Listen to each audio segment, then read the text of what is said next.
zaujalo, ako to môže byť vyjadrené krivkou. Musel niekto študovať stovky obchodných rozhovorov a z toho naozaj potom vyextrahovať jedno úplne jednoznačné pravidlo, celý algoritmus.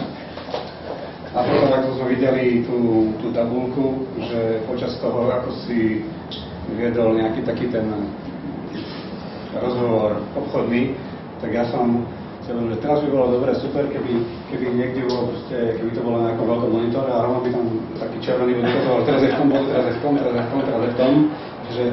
Čiže to je vec, ktorú treba mať úplne, dostať úplne do krvi, úplne automaticky. Teraz dal takú námietku, tak je tam, to znamená, že musím robiť to a asi takto.